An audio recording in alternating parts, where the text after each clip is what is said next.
Assalamualaikum warahmatullahi wabarakatuh. Welcome to my channel, and in this video we are going to learn about the chapter number 6 of class 9th, that is tissue. Okay, to know that outside human beings are made up of. We have learned in a class 8th, class 7th also. Okay, so now let's recognize that what we have learned. Okay, so how the human beings and all organisms are made up of? They are made up of cells, tiny particles like atom. You know atom, right? So atom is a matter. Atom is a tiny particle present in any matter. Okay, matter is made up of a small particles called atom, right? So like that, human beings are made up of tiny particles called cells, which helps the human beings to see, to hear, to sense, like that. Okay, so cells are tiny particles present in a human being or any plant, animal, etc., any organism. So human beings perform a lot of various activities. Even plants also perform a lot of activities. Animals also. So we are having a lot of cells. That's why we are known as a multicellular organism. But in amoeba, do you know amoeba? Which have no definite shape, right? You might see in any microscope in your schools and colleges, right?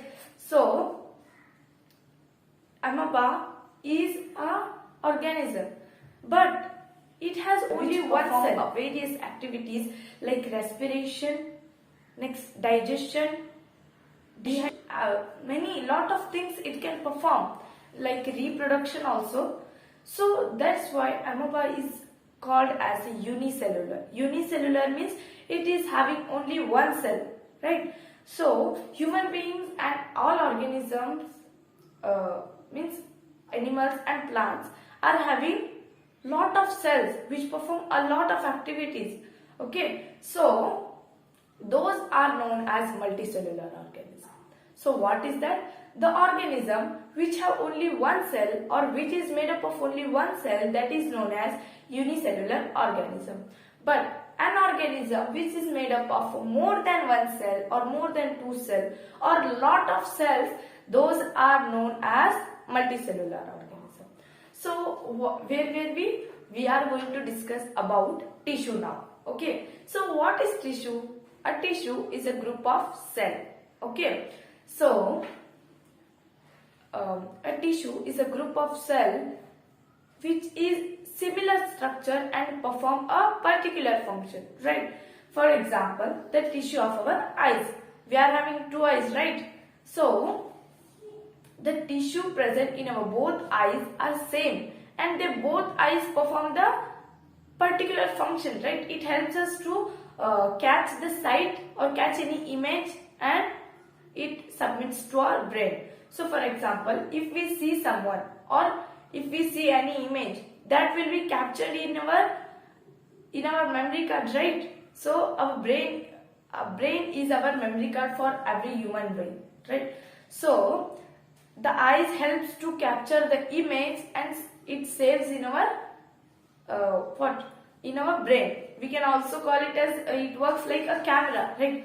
But our hands, the tissue of our fingers, we are having 10 fingers, right? So our 10 fingers also perform a particular function, but they can't capture the image and save in our brain. They are having a different function. They are having any other particular function, right? So the group of cells which perform a particular function, right, and they are in similar structure. For example, hands, tissue of our hands or fingers are same and they perform a particular function. Next, eyes, both eyes, tissue of our both eyes are also same structure but particular function, another particular function, right? So I'll give you definition. Tissues are the group of cell, or tissue are made up of many cells which perform a particular function and are in a similar structure. Okay. Now, there are two types of tissue. One is plant tissue and another is animal tissue. Okay, so as we all know,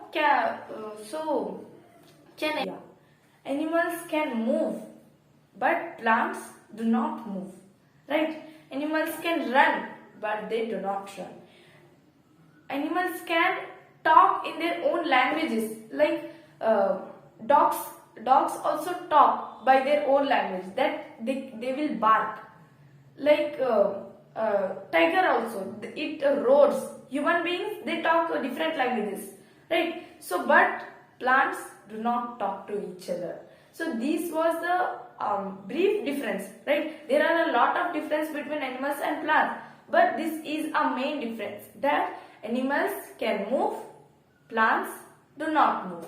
Animals can talk, plants do not talk, right? So is a tissue is a similar in both these animals and plants? No, because we are having a different properties, right? So there are two types of tissue. One is plant tissue, another one is animal tissue. So first let us discuss about plant tissue. So plant tissue, I'll give a definition, that is a tissue present in a plant is a plant tissue. Okay, so what are those plant tissue?